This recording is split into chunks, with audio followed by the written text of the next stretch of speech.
أعوذ بالله من الشيطان الرجيم. بسم الله الرحمن الرحيم. ويجعلون لله ما يكرهون وتصف ألسنتهم الكذب أن لهم الحسنى لا جرم أن لهم النار وأنهم مفرطون. تالله لقد أرسلنا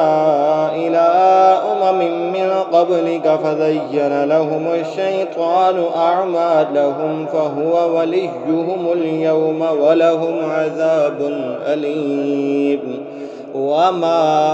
أنزلنا عليك الكتاب إلا لتبين لهم الذي اختلفوا فيه وهدى ورحمة لقوم يؤمنون. والله أنزل من السماء ماء فأحيا به الأرض بعد موتها إن في ذلك لآية لقوم يسمعون. وإن لكم في الأنعام لعبرة نسقيكم مما في بطونه من بين فرث ودم لبنا خالصا صائغا للشاربين. ومن ثمرات النخيل والأعناب تتخذون منه سكرا ورزقا حسنا إن في ذلك لآية لقوم يعقلون. وأوحى ربك إلى النحل أن اتخذي من الجبال بيوتا ومن الشجر ومما يعرشون ثم كلي من كل الثمرات فاسلكي سبل ربك ذللا يخرج من بطونها شراب مختلف ألوانه فيه شفاء للناس إن في ذلك لآية لقوم يتفكرون. والله خلقكم ثم يتوفاكم ومنكم من يرد إلى أرذل العمر لكي لا يعلم بعد علم شيئا إن الله عليم قدير. والله فضل بعضكم على بعض في الرزق فما الذين فضلوا براد رزقهم على ما ملكت أيمانهم فهم فيه سواء أفبنعمة الله يجهدون. والله جعل لكم من أنفسكم أزواجا وجعل لكم من أزواجكم بنين وحفدة ورزقكم من الطيبات أفبالباطل يؤمنون وبنعمة الله هم يكفرون. ويعبدون من دون الله ما لا يملك لهم رزقا من السماوات والأرض شيئا ولا يستطيعون فلا تضربوا لله الأمثال إن الله يعلم وأنتم لا تعلمون. ضرب الله مثلا عبدا مملوكا لا يقدر على شيء ومن رزقناه منا رزقا حسنا فهو ينفق منه سرا وجهرا هل يستوون الحمد لله بل أكثرهم لا يعلمون. وضرب الله مثلا رجلين أحدهما أبكم لا يقدر على شيء وهو كل على مولاه أينما يوجهه لا يأت بخير هل يستوي هو ومن يأمر بالعدل وهو على صراط مستقيم. ولله غيب السماوات والأرض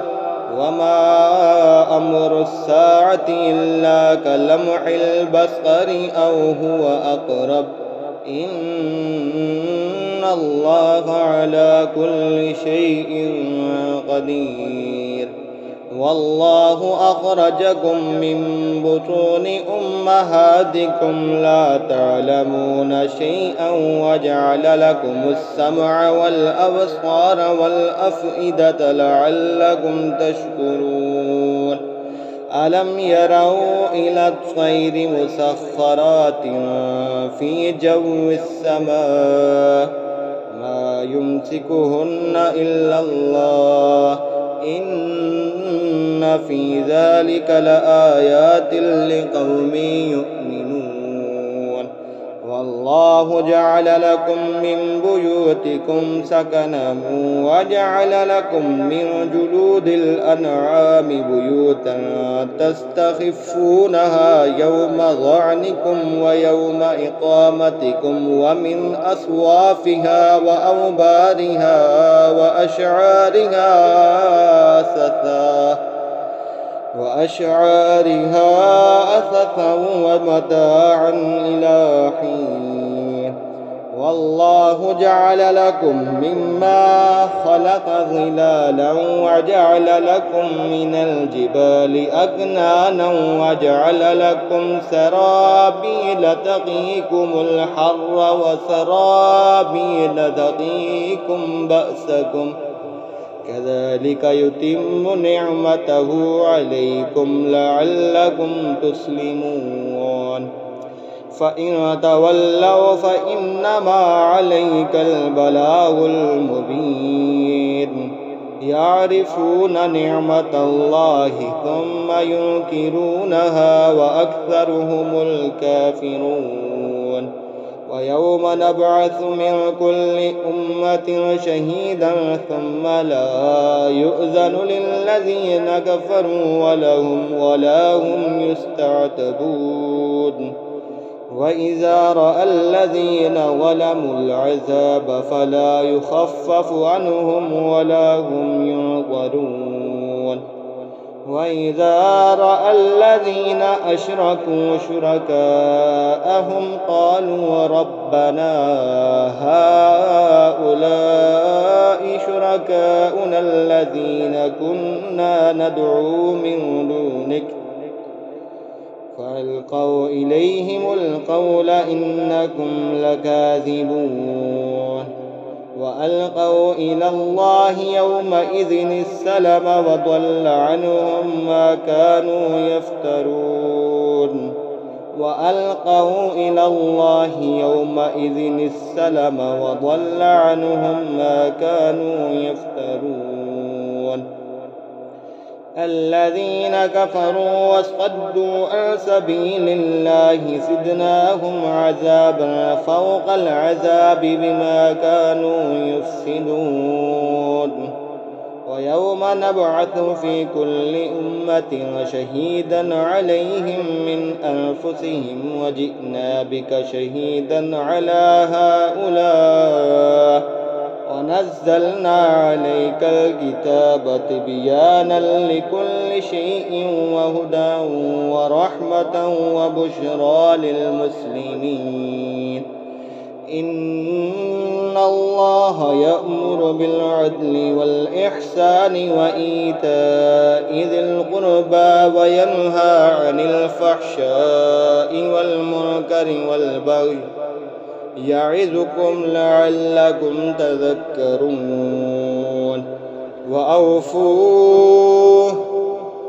وأوفوا بعهد الله إذا عاهدتم ولا تنقضوا الأيمان بعد توقيدها وقد جعلتم الله عليكم كفيلا إن الله يعلم ما تفعلون ولا تكونوا كالتي نقضت غزلها من بعد قوة أنكاثا تتخذون أيمانكم دخلا بينكم أن تكون أمة هي أربى من أمة إنما يبلوكم الله به وليبينن لكم يوم القيامة ما كنتم فيه تختلفون ولو شاء الله لجعلكم أمة واحدة ولكن يضل من يشاء ويهدي من يشاء ولتسألن عما كنتم تعملون ولا تتخذوا أيمانكم دخلا بينكم فتزل قدم بعد ثبوتها وتذوقوا السوء بما صادتهم عن سبيل الله ولكم عذاب عظيم ولا تشتروا بعهد الله ثمنا قليلا إنما عند الله هو خير لكم إن كنتم تعلمون ما عندكم ينفد وما عند الله باق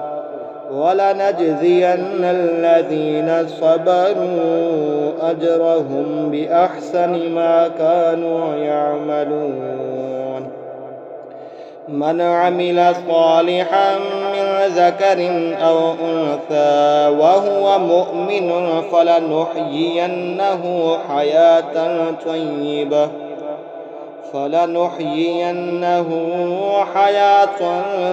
طيبة ولنجزينهم أجرهم بأحسن ما كانوا يعملون فإذا قرأت القرآن فاستعذ بالله من الشيطان الرجيم إنه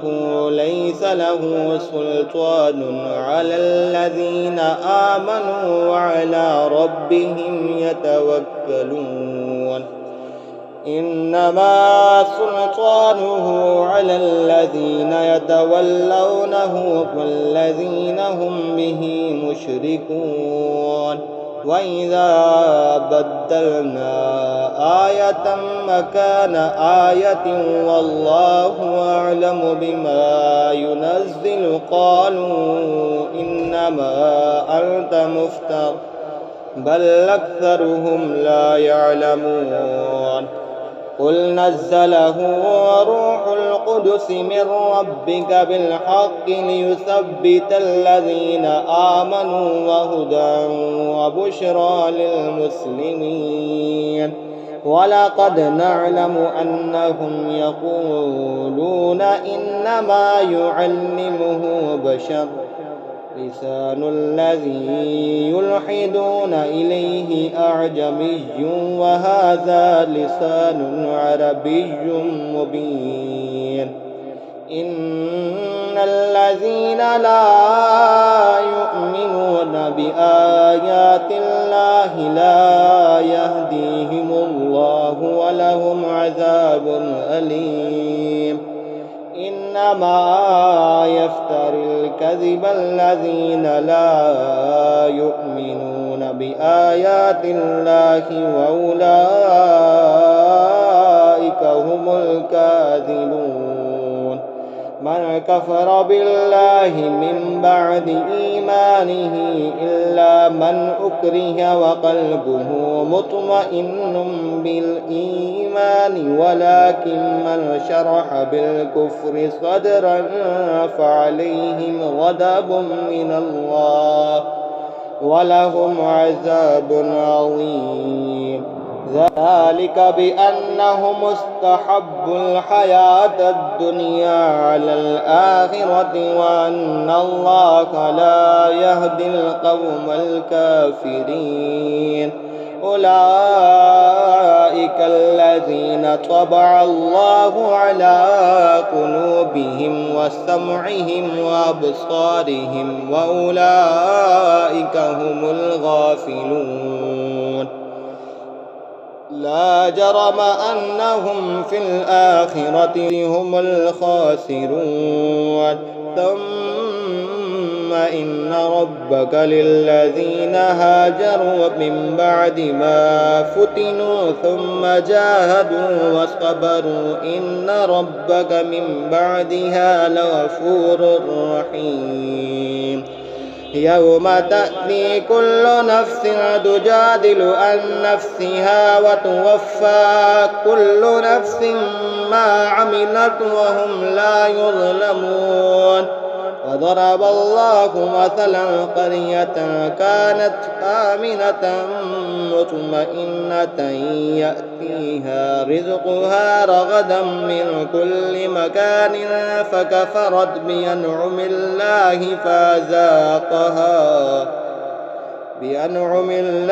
فأذاقها الله لباس الجوع والخوف بما كانوا يصنعون وضرب الله مثلا قرية كانت